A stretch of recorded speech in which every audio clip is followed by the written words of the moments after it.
అసలు ఇక్కడ నాకు ఒక అనుమానం అనిపిస్తా ఉంది. కూటమి ప్రభుత్వంలోని ముఖ్యమంత్రి చంద్రబాబు నాయుడు గారు ఏమైనా వారి మనస్సులో ఉన్నటువంటి మాటల్ని మరి ఈ మంత్రుల ద్వారా ఏమన్నా ఎక్స్ప్రెస్ చేయిస్తున్నారా అనేటువంటి అనుమానం కూడా మాకు కలుగుతా ఉంది. ఏమని, హెల్త్ వాళ్ళకంత ప్రయారిటీ కాదని, మరి ఆరోగ్యశ్రీని ఏమైనా వైండప్ చేస్తున్నారనేటువంటి ఒక అనుమానం కూడా మనకు కలుగుతా ఉంది. ఆయుష్మాన్ భారత్ కార్డ్స్ వాళ్ళకున్నటువంటి టెక్నికాలిటీస్ కావచ్చు, వాళ్ళు మనకు ఇస్తున్నటువంటి దీని ప్రకారం మనం చూస్తున్నట్టయితే 60 లక్షల మంది కుటుంబాలకు ఆయుష్మాన్ భారత్ కార్డు వర్తిస్తుంది మన రాష్ట్రంలో. ఆరోగ్యశ్రీ మీరు చూసినట్టయితే ఆరోగ్యశ్రీలో 1,42,00,000 కుటుంబాలకు ఈరోజు ఆరోగ్యశ్రీ మన రాష్ట్రంలో వర్తిస్తుంది. అంటే 90% of the families in the state of Andhra Pradesh కి ఆరోగ్యశ్రీ అనేది వర్తిస్తుంది. మరి 60 లక్షల మందికే వర్తించేటువంటి ఆయుష్మాన్ భారత్ కార్డ్స్ ని అందరూ తీసుకోవాలి, దాన్నే వాడుకోవాలంటే 60 లక్షల మందికే వర్తించేటువంటి ఈ ఆయుష్మాన్ భారత్ కార్డ్స్ మరి మిగతా వాళ్ళ పరిస్థితి ఏంటి? వాళ్ళకేమైనా సమస్య వస్తే ఎక్కడికి పోవాలి? వాళ్ళకేం వర్తించాలి అప్పుడు?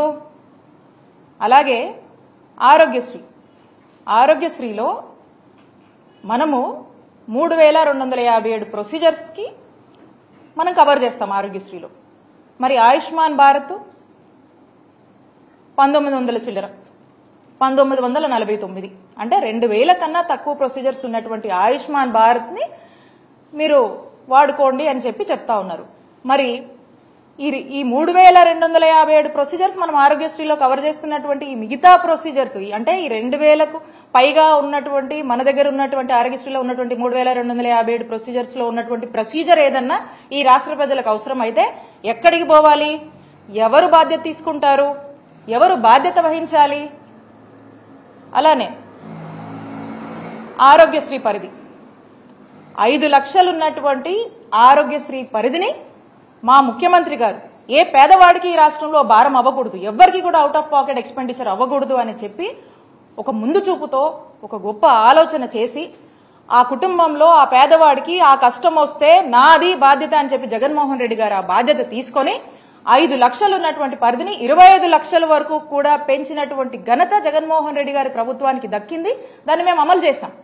మరి ఈ రోజున ఆయుష్మాన్ భారత్ మీరు చూసినట్టయితే 5 లక్షల వరకే ఇస్తుంది లిమిట్.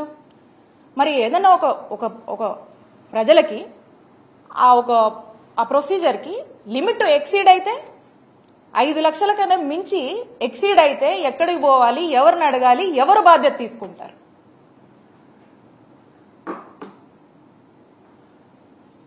ఇక ఆయుష్మాన్ భారత్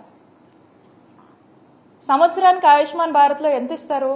బడ్జెట్ సుమారు 300 కోట్లు సంవత్సరానికి ఇస్తారు. ఆరోగ్యశ్రీ బడ్జెట్ ఎంత? సంవత్సరానికి ఎంత ఖర్చు చేస్తాం మనము? 3,000 కోట్లు ఖర్చు చేస్తాము.